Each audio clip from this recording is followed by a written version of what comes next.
Hey, y'all, what's going on, y'all? This is Rod, and welcome back to Conversations of the Conscious podcast. And today is a special episode, okay? Because we're not just talking about real estate, y'all. We're talking about the blueprint. The blueprints of credit, the blueprints of funding, the blueprints of home ownership, and even the blueprints of building. Today, I got Miss Joauna Tuck here. Hello, how you doing, Miss Tuck? I'm good. How are you? I'm doing well. Thanks for asking. I want to go in a little bit about what you do and who you are, okay? Okay. So, Joauna Tuck is a God-fearing Houston-based real estate broker, entrepreneur, and the visionary behind Illustrious Realty. Mm-hmm. She's known for helping agents elevate their business and for creating luxury real estate, experiences that go far beyond transactions, y'all. She is also a former host of Lifestyle Real Estate TV that highlighted the fashion, culture, and fine living, bringing a fresh and modern perspective to the Houston market. In addition, Joauna is the author of a do-it-yourself credit repair book designed to help her clients take control of their finances and position themselves for home ownership. That's amazing. Not only is Joauna a proud mom of two ages boys, right? 21 and 14, right? Mm-hmm. Joauna is also a serial entrepreneur alongside her husband, building businesses rooted in legacy, impact, and long-term wealth. Welcome, Joauna. Thank you. Yeah, I hope I did a good introduction. Oh, yeah, that was great. That was perfect. Great. It hit okay. Everything. That's what's up. That's amazing. So I want to kind of get right into it. Okay. You're a real estate broker, right? Yes. Okay. Mm-hmm. Okay. Can you tell me what's the difference between a broker? Because I know about agents. Okay. But what's a real estate broker? More stress. No. No, but so now I hold agents licenses at my brokerage. I'm an independent broker. So you have your big name brokerages. I'm a small boutique brokerage, and I can still practice real estate exactly the same as an agent. It's just now I also have the responsibility of helping other agents achieve their goals, and also licensing, watching out for licensing, making sure that they're being compliant with all things. Okay. Mm-hmm. So in a nutshell, basically, like, you help other agents become agents. Right. Am I right? You're right. I help them be successful agents. Agents. So that's actually the reason why I started my brokerage. Mm-hmm. A lot of what I needed, I didn't have. I'm always kind of a go-getter, figure it out on my own. But there were a lot of things that I had to learn through trial and error. And at my brokerage, I'm creating a space where they're not recreating the wheel. They can learn from my mistakes. I'm giving them tools and things that I've used and have used to be a top producing agent for. I've been in this business 10 years now. They come to me, we talk about what their goals are, and I help them meet it. Okay, nice. Mm-hmm. So hypothetically, if I wanted to become an agent, mm-hmm. I would go through you to help me kind of guide me through. It's like sort of like a mentor through the real estate field. Yeah. Once you obtain your license. So there are many places you can take your license, and then pass the test. But usually at the point of, I have agents at different phases, but some agents will come to me right before they take their test and just kind of interview me as I'm interviewing them, because it has to be a right fit for both people, and give them some tips on how to pass that test. Or if they're an agent who's already passed their test and maybe they're not getting what they need at their current brokerage, then they'll talk to me and we talk about what their plan is. And I set them, basically we set a 90-day blueprint of how to obtain what they're looking to obtain. Got you. Basically helping them become wealthy off being a real estate agent. Right. Yeah. Okay. That's amazing. It's amazing, because I never really understood the difference between, like, when I first was introduced to you, I didn't even know brokers existed for real estate. Okay. I'm more like thinking like in the trucking industry, broker for that, right. But it's actually brokers for that. Yeah. Again, it's just more responsibility now. So again, like I said, it has to be the right fit for both people, because if you're not one to make sure that you want to be compliant and making sure you check in with me as a new agent, as far as, do I have this contract right? Is this right? Then that might not be a good fit, because it is, a lot of legal right. Contracts that we're dealing with. So, right. Yeah. Okay. So what made you want to become a broker? Because did you start off as an agent first? Yes. Yeah. So you have to be an agent first. Yeah, I think the minimum is 4 years. But in those 4 years, you still have to meet so many transactions under residential, commercial, leasing, buying. So all of those things. And then you can apply for your broker's license. And then you also still have to take a test and take more hours. I think if you don't have your a degree, a bachelor's, it's a lot of hours you have to take. But thankfully, I was exempt from a lot of those because of having my bachelor's. Nice. But what made me want to start is honestly, so I've been in and around real estate since I was a teenager, since I was a kid. My dad did real estate. He was a veteran, so this all kind of ties into what I do now. He was in real estate. He was a veteran.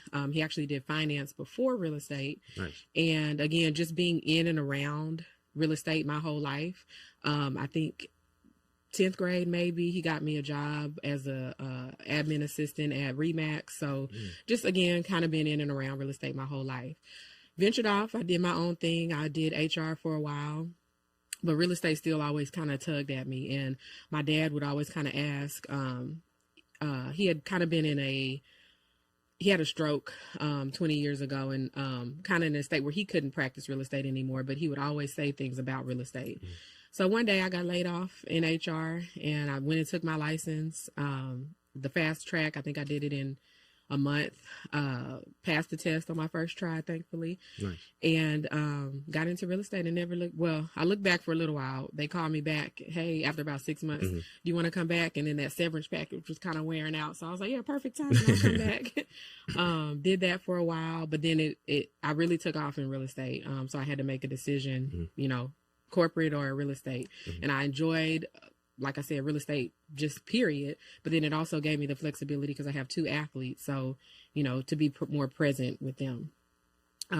But a business owner is what entrepreneur mindset is. I've always had that. Right. I've tried many things before I got to where I am today. Mary Kay, selling bags, like all the things. Man, the Mary Kay. Okay, did you get the pink truck? No, that wasn't me. Okay. I tried it, but that wasn't. I enjoy fashion and makeup and all that, but selling it and that wasn't me. So tried it, but that wasn't it. But I just always had the entrepreneur mindset. So, it was firsthand that I was going to start a business in real estate. Just when was the question. Right. That's amazing. So I got a question. Do you think your father played a huge role in you? Because I know you talked about him just now. You said, hey, my father, he showed me real estate. He got me into it. Was he like really an important factor in your life for doing this? Very, very much so. And even with him not being able to be, I would say, fully present because of the stroke, as far as, in the mind, he definitely played a huge role because then as I started making successes and doing different things in real estate, he was so proud. And he just had his 2-year heavenly birthday yesterday. So this, again, everything that I do, and it seems like things always happen and align right when something is going on as far as it relates to my dad. So again, just you having me here, the opportunity to be here, things that my agents do just show me that, I'm called to this, not I didn't pick it. I was called to do this. That's amazing. Yeah. I feel the same way too. I think father play a really huge role in our lives because, you got a healthy balance in the family. You got your mom and your dad in your life, and then they able to show you, some of the things that they do and give you a choice whether you want to pick it up or not, but it's positive. You almost always going to be successful. Right. That's how I think, because we got to keep the, the household together. You got to keep that healthy balance, the yin and the yang. So, I applaud your father for that. I think that he did an amazing job, especially the things that you're talking about right now. It's helping so many people, because I know right now for a fact that there's real estate agents that want to become brokers, and they're about to learn from this episode today. Okay. So what are some of the hardest lessons you've learned when you first got into real estate? That everybody is not open to share the tricks and the trade of the business. It can be a dog eat dog kind of world. Who can get the business first. You don't have. It's rare to find, I should say, people that truly want to see you succeed as well versus it being a competition. So that's what I kind of learned early, and again, that's what I try to prevent at my brokerage is. Collaboration over competition. So what's for you is for you. What's for me is for me. No matter what we do together or separate, Yeah. Yeah. You know how you walk into a grocery store, and they got a whole bunch of different brands. It's the same thing, right? Like you choose what you want. Like I got this water brand, that water brand. I like a specific type of water. I know you probably like a specific type of water, and people got choices. So basically, I guess what I'm trying to say is it's enough for everybody in the real estate, right? Right. That's what I say about, like, I always say the bread aisle, because the bread, it's a whole bread aisle with so many different breads and colors and flavor, you know, all the things. So and they building every single day. Every day is some new real estate being built. So it's like it's never ending. People gonna need homes. You're right. You always have to have somewhere to live. So it's buy, selling, or leasing. You have to have somewhere to live. Would you say it's a lot of competition? Like, because I know you say, like, I understand what you're saying. Like when you say, like, you know, it's a lot of stuff going on in the real estate world, but do people actually compete? You know, some do, but what I say is a lot. No, I mean, there are a lot of agents, yes, but 74% of agents did 0 transactions last year. So that eliminates a lot right there. There's only, you know, the top 1% are actually doing over 12 transactions a year. So it is a lot of competition, but also it's not at the same time. So when you say transactions, like, what do you mean?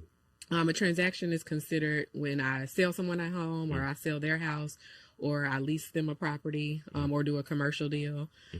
So not one agent, 74% did not do one last year. Transaction. That's crazy. Yeah. So it's a lot of people like just getting their licenses and just have it, you know. Or they feel like they're gonna get the what's the show, Selling Sunset or something like that, where, you know, I wake up today and somebody called my phone for a $2 million house. You know, that's what they feel like is going to happen, and it's not that. Right. You know, you got to hustle. You got to hustle. Okay. You know, it kind of remind me of, like, similar to life insurance, you know that? Because I got my life insurance license and stuff, right? And I see a lot of people in that game hustling, trying to get clients and stuff like that. And people pick and choose where they want to go to. I have my license and I don't use it. I don't use it. But what I did was I found somebody to use it for me, you know? So I think delegation is pretty important. What do you think? Oh, for sure. Yeah, it took me a long time to learn that. I think I kind of burnt myself out before I realized, okay, I do have to let things go. I can kind of have a control issue sometimes. But once I learned to release it, everybody's not going to do it the way you do it. But if you give them, you know, the plan of this is what I want done and allow them to complete it, then delegation is so important. So important. And it takes a long time for us to learn that too, especially like, you know, you got a business, right? You know, it was a saying, somebody said, like, if you still changing ink at your office, something wrong. You know what I'm saying? Like, if you still, you got to delegate these things. For sure. Yeah. Okay. So what do people think real estate is versus what it really is to you? On which side? On the agent side or the broker consumer side? Okay. So what real estate really is service. It's sales and service and building relationships. The end of the day, relationships are what keep an agent's business alive. I preach at my brokerage, it's all about networking and rubbing elbows with people, because those are the people who are going to do business with you. It's not always the family and friends, you know, it's going to be the people that you meet.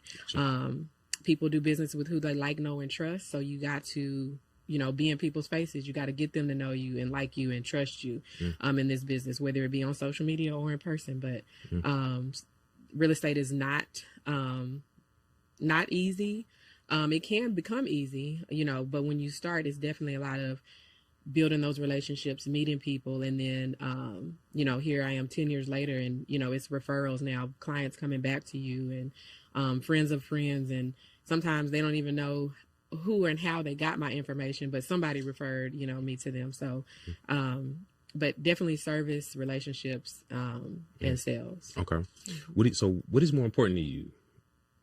Money or relationships? It's definitely the relationships for me. I've done a couple of transactions where I actually made $0 because at one point, veterans are 85% of my business. That's my niche, my veterans. Gotcha. And at one point, the government does not allow the veteran to pay, you know, certain fees because they do have zero down. They don't have to put any money towards the down payment.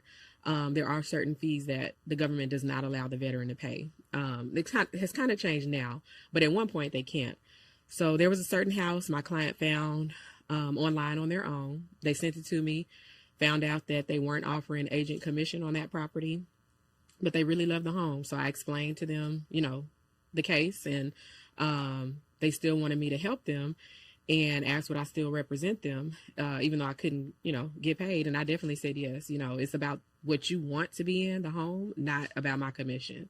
There have been times where I've told clients, you're not ready to buy. We need to lease another year, get you prepared for some things. And then next year, let's buy. Okay. Some agents will, oh, no, I need that check. I got to, do the things because I just want the money, get you in this house, just saying all kind of things to make the client try to buy. But for me, they know it's not about the check for me. It's about, I really love what I do, and building that relationship, because again, now they're going to come back. Oh, Joanna did this, she didn't make any commission off of it. You got to use her. You got to talk to her. She's the best. I've had a family, I moved here and they brought their dad down, mother-in-law, and, I helped the whole family come here. So again, it's about the relationship. Even if I didn't help the family move here, it's still, being invited to baby showers and weddings and all the things because of the relationship. Because of the relationship. So y'all heard that, right? Choose relationships over money. Stop chasing money and focus on relationships, basically. And I think that's why some agents don't succeed in this business, because they're chasing the check. They're chasing the bag. Yeah. Okay. So, I think that's very valuable, because if you go and you do build that relationship, you never know who you might meet. That one person can change your life like quick, boom. Next thing you know, you're a multimillionaire, and just because you wasn't chasing the money, you let it manifest and you let it come to you. And you have to, again, like you said, you don't know who you're meeting. Right. I ended up helping somebody I didn't know was not an influencer, but a large public figure, the wife of this person. And I had no idea. I met her by selling a house. We were doing a walkthrough with her friend, and we just, had a great conversation, and ended up finding later, like way later, oh, this is such and such. Well, that's cool. And that's again, just because of, me and my personality, just being always never knowing who the person is. And I never really meet a stranger. So I think that's important. And you keep these clients year after year. They just keep coming back year after year. So that's what we call that, passive income. I guess you would say residual, but it's just really, it's referrals. And it's, not referrals, I'm sorry, repeat clients in this business. Okay. It's one client I've helped 4 times, and she always tells me, no matter what I do, you're going to be my person. Yeah. That's what's up. That's amazing. I think that you're doing a great job with that, because now at this point, somebody can learn something right now from you, to stop chasing money, to chase relationships with people so they can scale, because people are the money, basically. The people make the money. Right. The money don't make the people. Right. I love it. I love it. So I got some more stuff for you. All right. Let me start here. Now, if someone is watching right now, okay, and which they are, and they want to buy a home in the next 12 months, what should they be doing starting today? Call me. Because I'm going to be able to connect you with who you need to know to prepare you for that home. The lenders, the credit specialists, all the things. So if you don't feel like you're ready, you probably are. If you don't know your credit score, you may not be ready. But again, reaching out to me so that we can get you connected with all the people that you need to is what you need to do. Okay. And so now, before they even reach out, what should they have? Like, Nothing. I've had people ask that. Yeah. Should I know something? Should I do this? No. Okay. Call me. You're not supposed to know anything. That's my job, to connect you with who you need, to educate you. I do buyer consultations. So we sit down and talk through what the whole process looks like. Try to pull your credit score so we can kind of see where you are. Everybody's profile is not the same. So do I need to connect you with this lender or that lender, or, this credit specialist first, or whatever have you. But it's reaching out to me and not knowing nothing. That's what I'm here for. Good. Because some people don't even know what a lender is. Could you kind of explain to them what a lender is? Yeah. So also with me, you kind of get a one-stop shop. My husband is a lender too. Nice. He's been a lender. I've been in this 10 years. I think he's been 7 or 8. But he is the person who gives you the money to buy the house. So you go to him, complete the application, and then based off of your debt to income ratio, how much monthly debt you have, car note, phone bills, things like that, credit cards, versus your income, then he qualifies you based off of that. Now, if you have zero debt, good credit, or, maybe you have a credit card or two, and the same income, it kind of plays. So it's, people ask, well, what should I make to get this home? Or what should I make to get that home? It's not that. It's really your profile, because you could have the same exact income, two people, but because one debt is a little higher than the other, that changes everything. So. Okay, I got you. So basically I can come straight to you, get started, and I don't even got to go to any lenders or anything. Like, I can come straight through you, one-stop shop. Yeah. The whole process. And the reason you want to go to the agent first is because, again, I've been doing this 10 years. So I've tried many, I'm not going to start saying a lot of different things without you all knowing, but many different people in the that are related to the transaction. So I know who works, who doesn't work, who I had a bad experience with. I've worked with several lending companies, because sometimes some people do come to you pre-qualified from another lender. But, I can let you know, okay, I haven't really had a great experience with this person, or I have, and maybe not that individual, but the company as a whole. So yeah, it's good to go to the agent first, because again, we've been doing this. We know who's tried and true and what works and what doesn't work. Okay. I got you. So y'all heard it right here. Can you tell them, like, what platform could they go and find you? So on social media, Facebook, Instagram, all the things, I'm have the same name. So it's Joauna Tuck Realtor, JoaunaTuck Realtor, on all platforms, LinkedIn, everything, wherever you can find. Well, maybe not everything, but the main ones: Facebook, Instagram, TikTok, all of that. Are you on what is it, LinkedIn? Yeah, LinkedIn. You're on LinkedIn. Same, Okay. Joauna Tuck. Okay. Realtor. What do you think about LinkedIn, by the way? LinkedIn is good. I actually just started reusing my platform again. So actually one of my first leads came from LinkedIn when I started, because when I started real estate, like I said, I was doing corporate America. So I was in HR. I did a lot of headhunting, recruiting for a bank. And I had to use LinkedIn a lot because I was looking for VPs and SVPs in the banking industry. So headhunting on social media was what was required on LinkedIn. So one of my first leads, as I started transitioning of what I was posting, came from LinkedIn. So depending on who your niche is, LinkedIn, are you looking for doctors, lawyers, the professionals, then LinkedIn is going to be important for you to use to reach those people. Now, sometimes some people are looking for the first time home buyer that is a single mom. Now, like, all of my agents have a different niche that they target. Gotcha. So that person may not be on LinkedIn, but let's figure out where they are on. But LinkedIn is great for the professional. Okay. Yeah, I was thinking about that too, because I had a lot of people saying LinkedIn is pretty much like a professional Instagram. Yeah. Like for professionals, right? Yeah, it is. Okay. That's amazing. Now I believe that everybody should be on social media, using the platform to scale. Do you feel the same way? Oh, yes, definitely. I have a lot of agents, a couple that when they started, they were like, oh, I don't, I'm scared. I don't like talking to the camera. I don't this or that. But then we'll practice at the office. I'll set the camera down, show them how simple it is. Yes, it might feel a little awkward in the beginning, but social media is so important. I have some agents that's strictly where they've gotten their leads from, social media.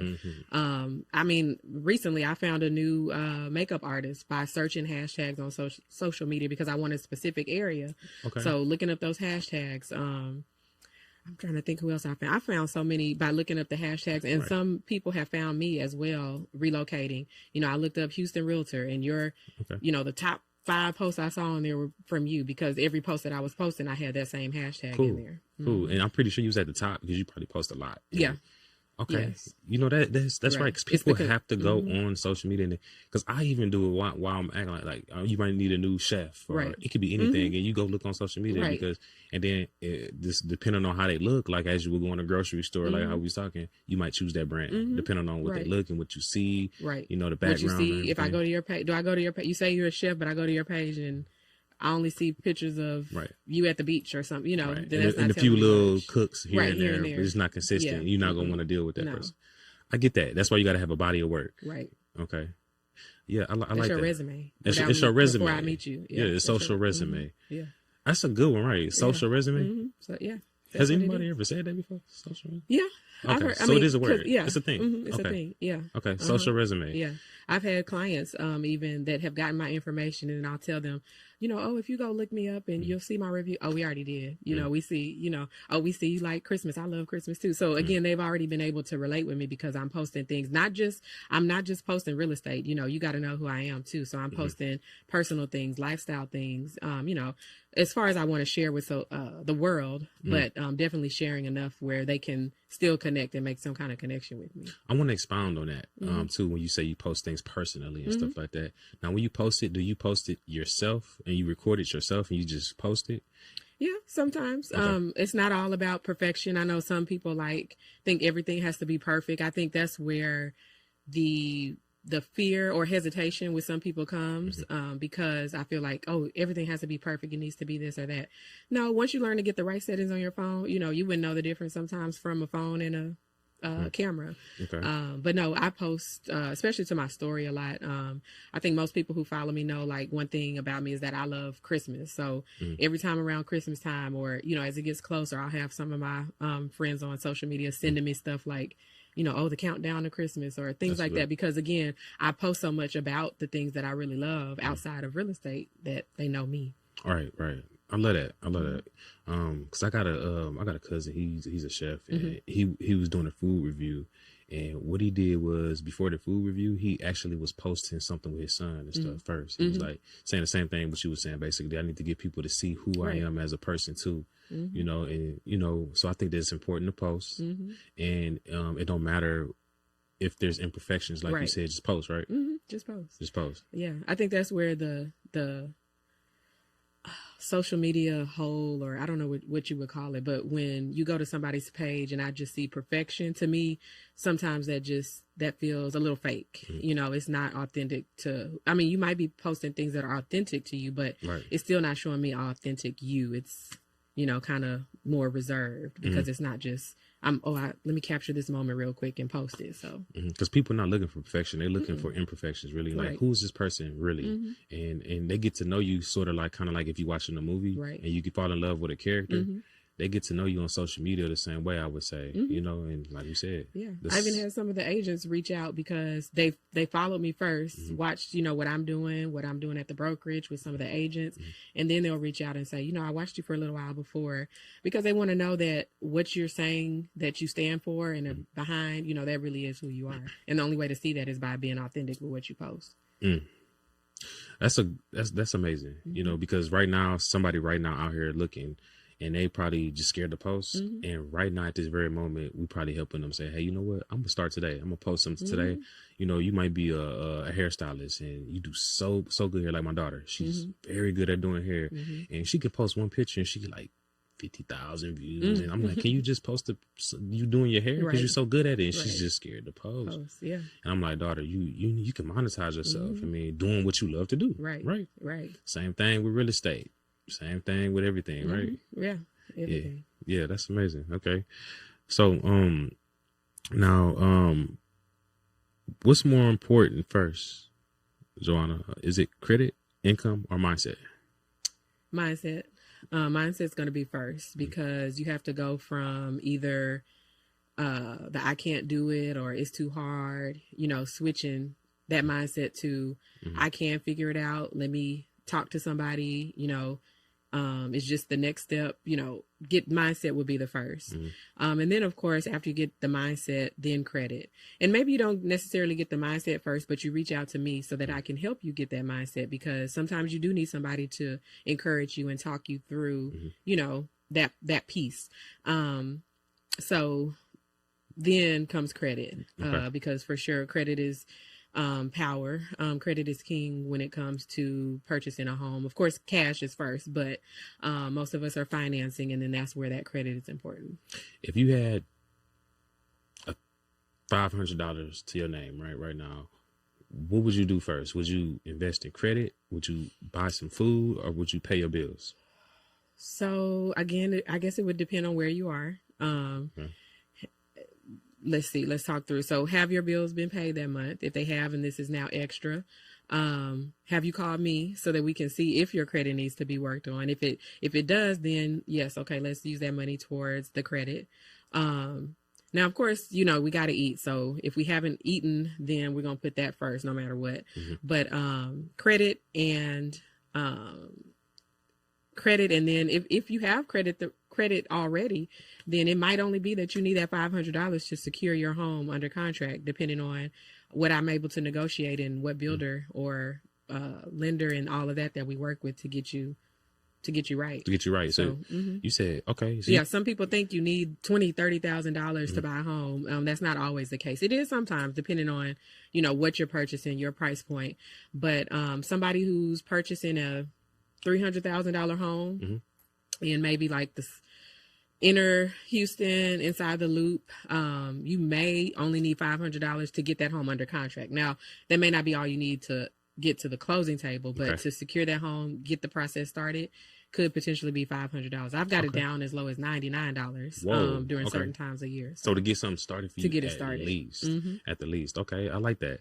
Okay, so what type of loans? Or can you tell me about one loan? I heard of an FHA loan. Do you know? So FHA is more of the common loan for the first-time home buyer. It's a government-backed loan.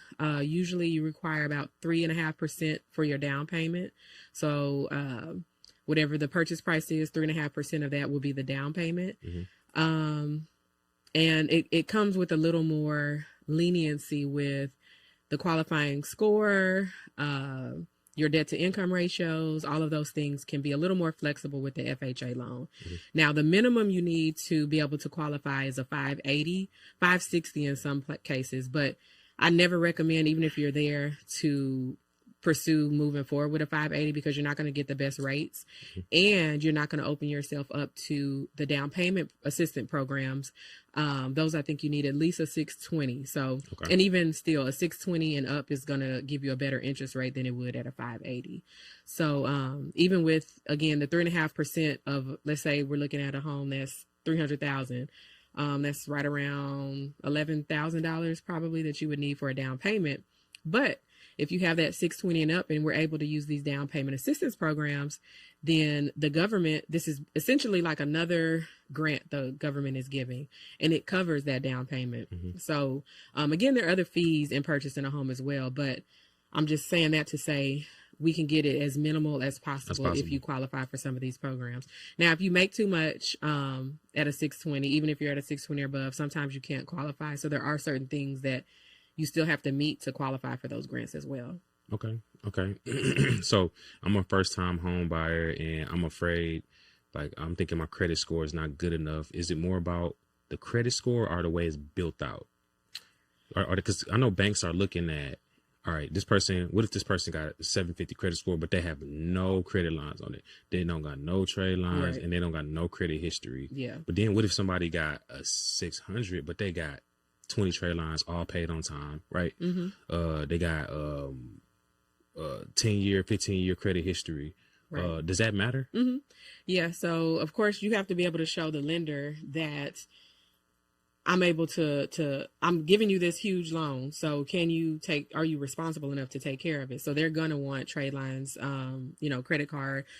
You don't have to have many. 2 to 3 is a good number to have, but they're going to be able to see, has this person been paying on time? Have they not? If you don't have any, then they don't know. They're going to require you to get at least 1 or 2 and tell you have to do it for at least 90 days. And then they'll come back and say, okay, now we can give you the loan. So even if you had a 700 and have no credit, then you won't necessarily qualify for the loan because you have no proof to show the lender that I can do this. That I can do this. Right. Okay, cool. So, and it's essentially, others, y'all should be building your credit. You should be making sure you build it because your credit is not destroyed or it don't need to be repaired. I feel like it should just be built properly. Yeah, correct. You know? Right. And trying not to keep those credit cards over a 30% utilization. That's very important, especially as you're purchasing a home. Because again, you want to make sure you show the lender, okay, I have this much in credit, but I'm only using 30% or less every month. Okay. Yeah. Now I saw, I know you got to do it yourself credit restoration book. Could we talk a little about what's the name of it? So it's just so I previously used to do credit repair, but you know, again, like I said, I tried everything, but that wasn't for me because sometimes I find that people don't always listen. Gotcha. Or we get it to a certain place, then you go applying for all these cards and kind of messing up everything we just did. So I was like, you know what? I feel like when somebody is invested a little more because they're doing it themselves, even though they paid to have the restoration done, but now you're doing the work yourself and you realize, okay, this is time consuming. You know, I got to send these letters.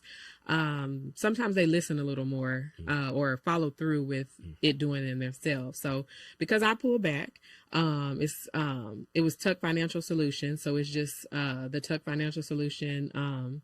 I wish I would have brought the book, but do it yourself credit repair. So basically the letters that I was using, the verbiage, what you need to check on your report, all of the things are in this book so that you as the consumer can go do it yourself. If you so choose. If you choose, right. Because it is still a lot of work and it is a lot of follow through and it is a lot of, you know, being consistent, following through with the credit repair company. So it is a lot of time, but it's avenue for you to be able to see again, okay, this is all the work that goes behind this. Do I really want to do this or do I want to now realize that this is a lot of work? So when I go to this person the next time to restore my credit, you know, I'm gonna do the right thing. Okay. Now, is there a link to get this? Yeah. So if you go to my social medias, there is a link, a LinkedIn link. Okay. Count LinkedIn, not LinkedIn. What is is it linked? Yeah, it's linked. But there's a link. Yeah, Linktree. Sorry. Okay, yeah, you good. There's a link up there, and you'll see the do-it-yourself link. So I'm gonna drop that, you guys, right here. You're gonna see the QR code right here. We're gonna put it there. Y'all can scan it, get that book, because if you do it yourself, it's better.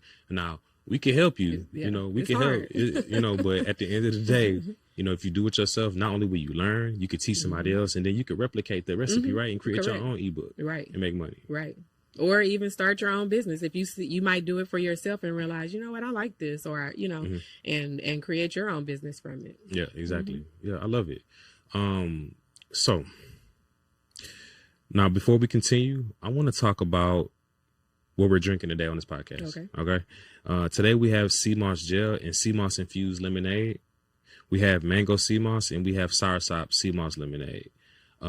Every episode I do this, you know, this is kind of one of my niches. Like, I want to show the world about health. You know, we need to get more healthy. Everybody always eating fast food. A lot of the food is poison. A lot of chemicals in the food, especially here in America. Everybody knows it. And so some of the things that keep us balanced is sea moss, you know, and natural fruits and fresh vegetables and just, you know, healthy stuff. I've been vegan for 3 years.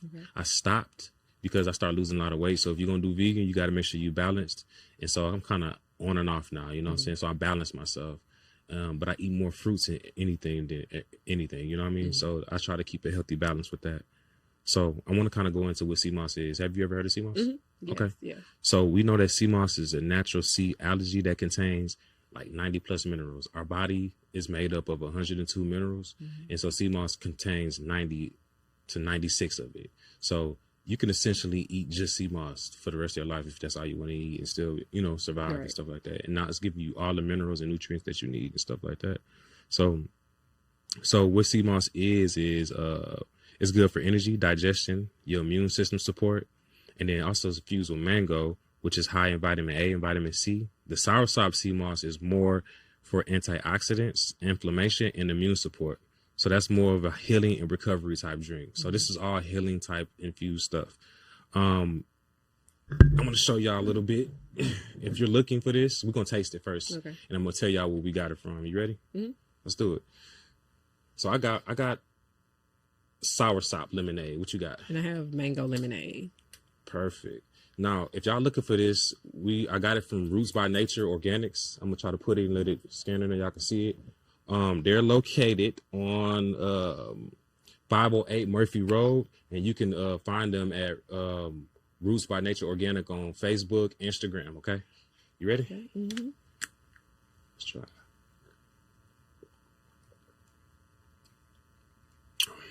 This stuff good. It's good. What you think? Yeah, it's good. It's not too sweet. Yeah. Okay. It tastes natural. It tastes natural, yeah. And now these people been in business for a while. I got them back when they was going to the farmers market, you know, And now they got a storefront on Murphy Road. Okay. Yeah, and they doing their thing. They it's a couple. They got kids and they doing their thing. So now let's get into the CMOS, okay? Okay. I want you to try a little bit of this. This stuff is amazing. We talked about it already. Here you go. That's your spoon. I'm gonna take mine. And then you can grab you a cup. There you go. Now the first one, y'all, we gonna do this. You know what soursop is, right? Mm-hmm. Yeah. Very yes. healthy. Yeah. The first one is soursop and sea moss mixed together, combined. So I'm gonna open this up, y'all. We're gonna taste this, and I'm gonna get me one. All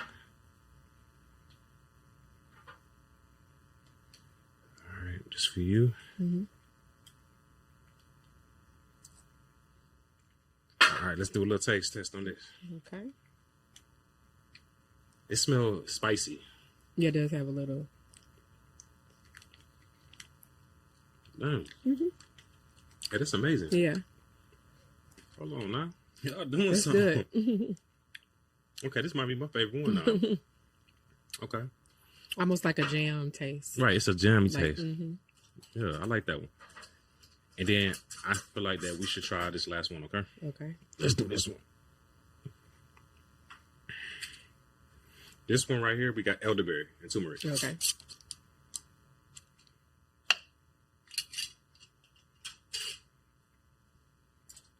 let me get me some right here. Thank you. Mm-hmm.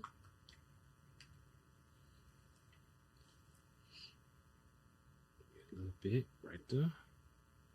Okay.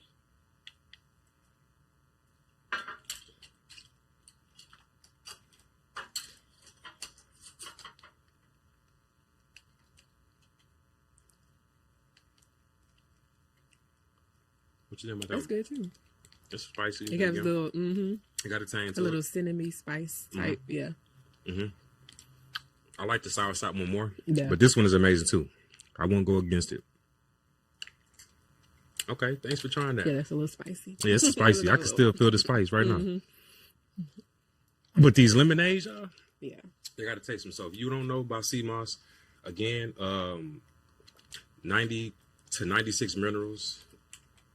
Put it in your body, make you feel better. I promise you, y'all. So let's get back to it, because I just wanted to. I want to show the people basically health as well. You know, and it's very important, why, especially when you're an entrepreneur. It is. Yeah. We stay on the move. Yeah. Stay on the go. And if you just eat fast food every day and you're not properly feeding and nutrient like your body, you know, it's a problem. Right. Yes. Okay. So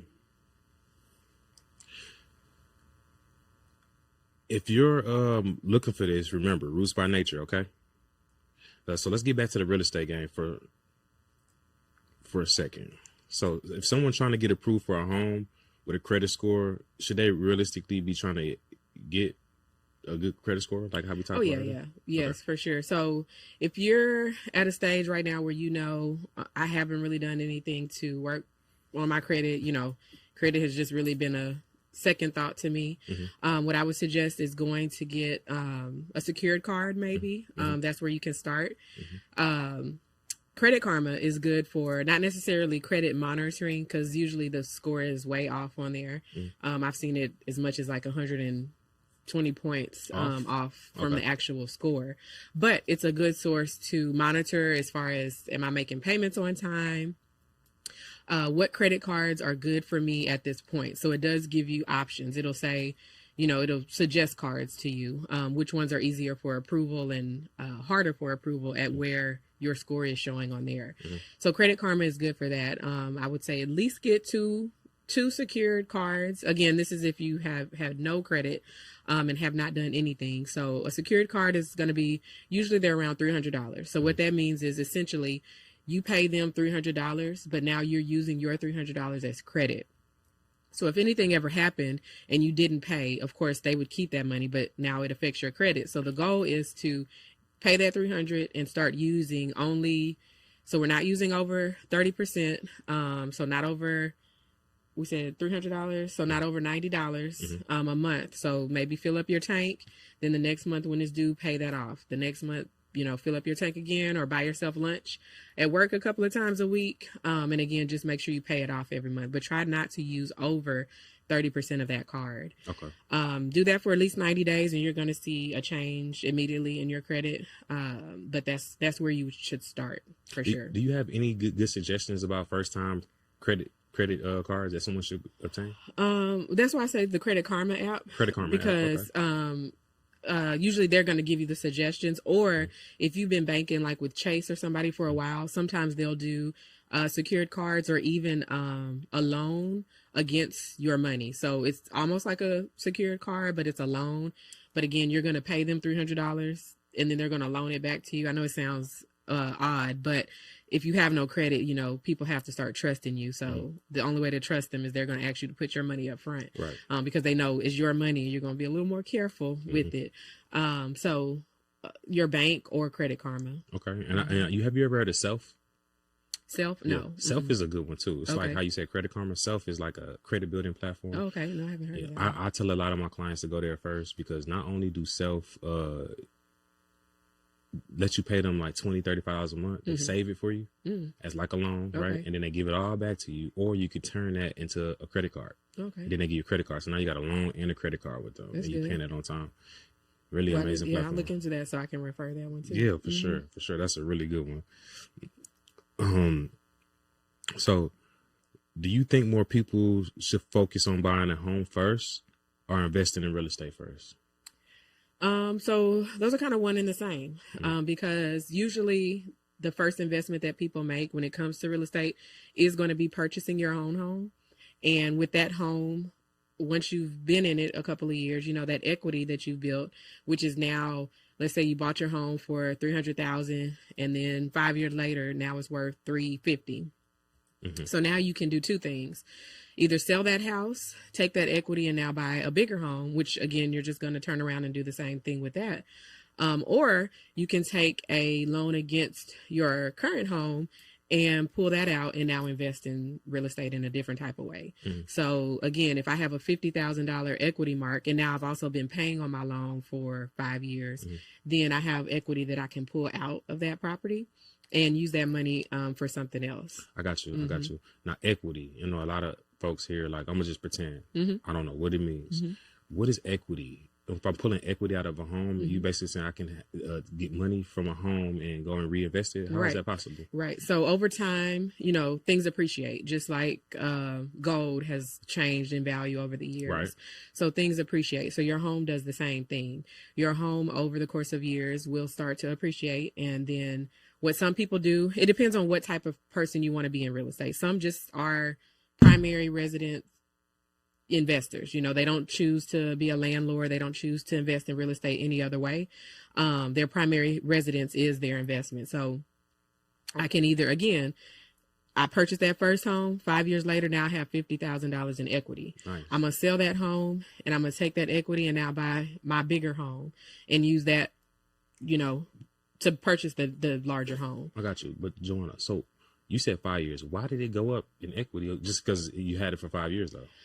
So again, location. That's what you're going to hear in real estate all the time. So it's about where you buy as well. So like right now, really Houston is just hot as a whole. So it's just, you still have to be particular in where you buy. But for example, Cypress right now, the Texans workout facility is coming to Cypress. So people are buying in Cypress because they want to get over there before this is built. So now is the time. If you were like, okay, do I want to move to Cypress? Now would be the time, because when that stadium is finished in 3 or 4 years, then everything is going to be skyrocketed at that time. Whereas if I would have bought it today, then I might have $50,000, $60,000, $70,000 in equity, because now everybody, all those Texans, all those players, all the family want to be in that area. But I purchased before everyone was ready to get there. You bought in so early. I bought in early. That's even like in a new construction community. If a new community is being built, it's better to get in there and be one of the first to buy, because those are going to be the cheapest, entry level into that neighborhood. By the time I get to the end of the community, all those homes have increased. Everything that the builder is selling, the price has gone up. So now, again, I purchased at the entry, so I'm going to have the most equity the quickest versus somebody who came in 3 years later when the neighborhood is finishing. I already have equity in my home and you're just now coming into the community. So. Got you. So basically, y'all, take your time, find somewhere that you really want to live, but make sure it's somewhere that that's going to be valuable, right? That's going to go up in equity. So if you ever want to sell your home, you can take the equity from it and reinvest in another property if you want to. And then even sometimes, maybe now I'm in a big home and my kids are leaving, so now I'm ready to downsize. So I go sell that home, and now my equity, I can either use it to buy the new home so that I have less mortgage, or I'm just taking it and putting it in the bank and, figuring out what else I want to invest in. Okay. And that's what brings me to this question now. Okay. What are some things people can do to use their first home to start building wealth? So I use my sister a lot for this one because she likes apartment living. She's, young, single, likes to be near in the mix of everything, but she also understands the importance and the value of ownership. So she bought a home, used it as a rental for 3 or 4 years, actually not too far, Sunnyside, I guess you can kind of say that area.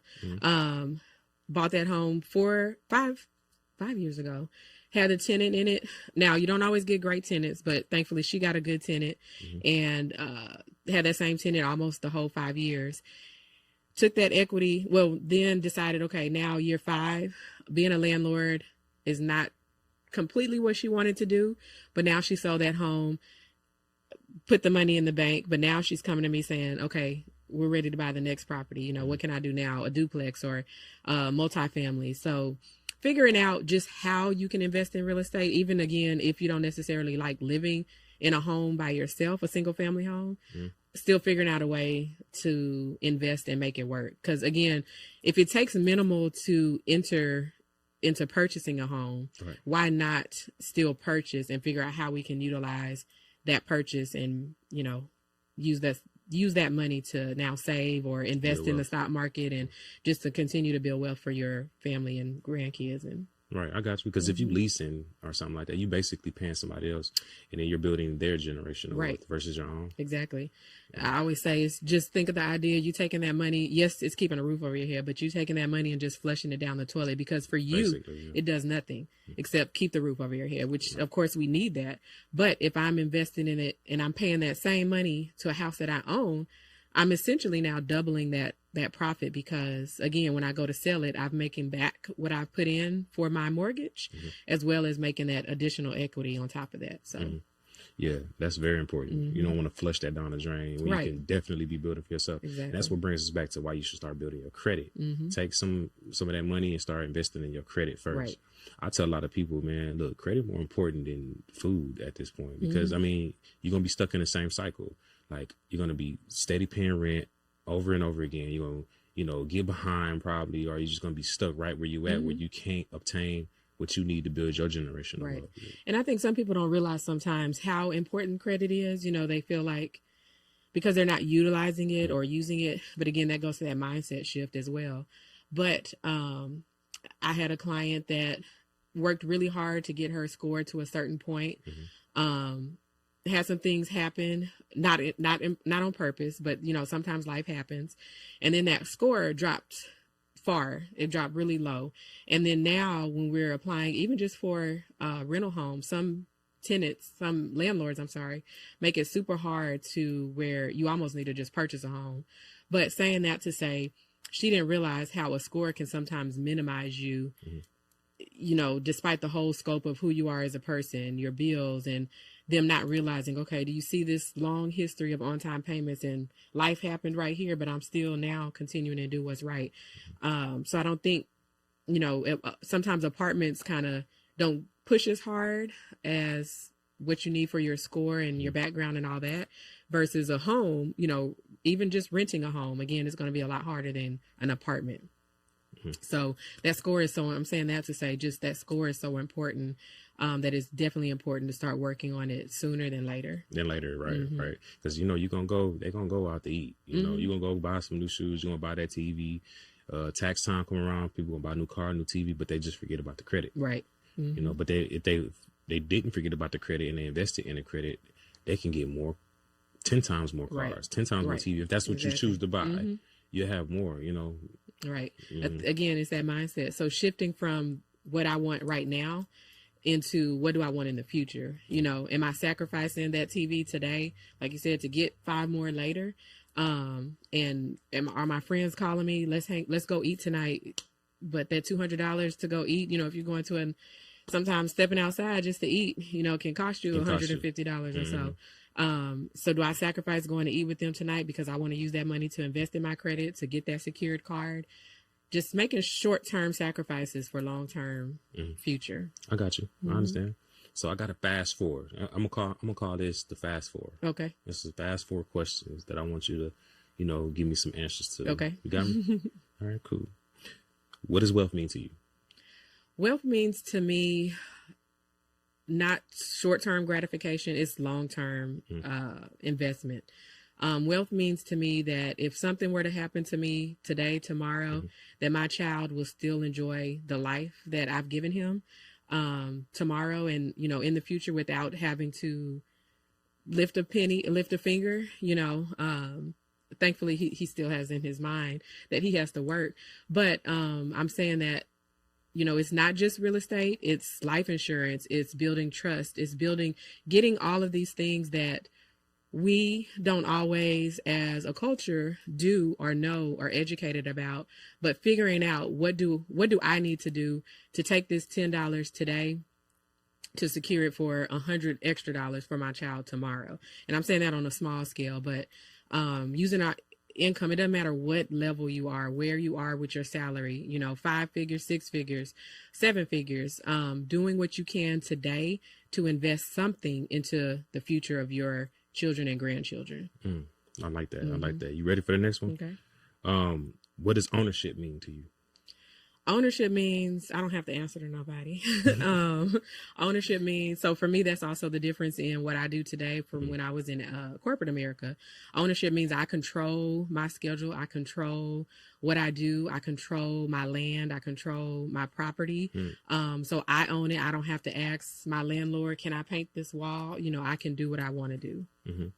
I love that. Now, what are you building for you and your family and children long term? Long term, they have a business, multiple businesses that my husband and I have put together, and they have the choice when it's their turn to take it over. Do I keep this business? Again, business is not just slapping a name and an LLC on something. You know, you have to have orders of operation. You have to have a business structure. I always say this, you know, I hate to say it, but if I pass today, my business is cut and clear in a way to whoever picks it up tomorrow knows exactly how to run it. But my children have the choice to decide, am I going to keep this business and continue it? Do I want to sell it? They have many options. Do I want to keep it in this trust? They have those options to decide what they want to do with the future of those businesses. I love it. And what do you do to protect your assets? So what I do now is trust. I strongly advocate for us to put things in a trust. A will is not necessarily always the way. I found out wills still have loopholes. Things can be done. It gets tied up in probate for years.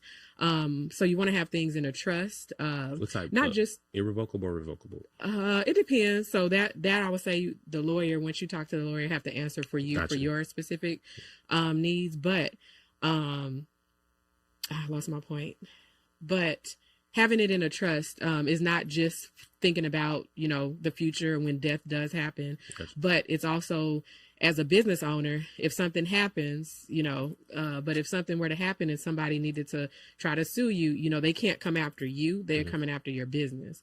So if you have things protected in such a way, or if you do come after me, again, it's all protected in my trust. So your trust, nice. Making sure that you're protected. Essentially, basically, own nothing, control everything. I love it. I love it. Right. On paper, I look broke. On paper, you're going to be like, ooh. Right. Right. But yeah, that's the way I want it to look. Exactly. So y'all heard it first. Joanna, I appreciate you. Thank you. Thank you for having me. This was a great conversation.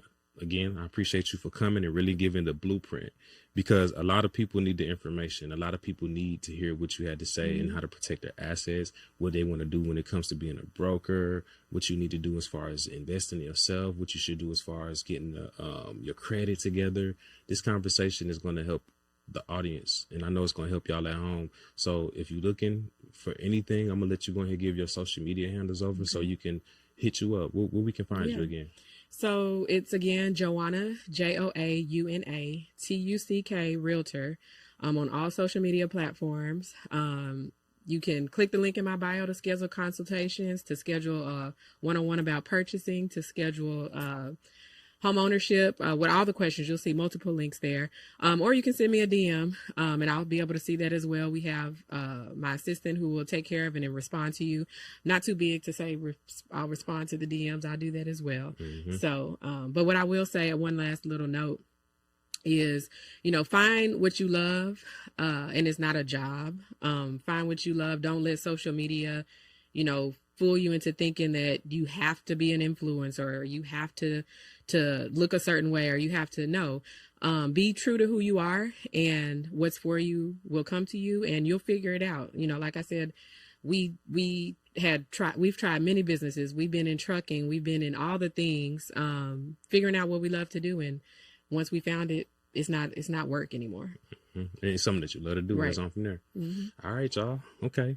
So to everyone watching, this is Conversations of the Conscious Podcast. I'm your host, Ra. And make sure y'all like, subscribe, and share this episode with someone who you think could use this information. And we'll see you at the next one. Thank you. Thank you. It was a pleasure having you. Yes, Thank you. same. All right. Peace, y'all.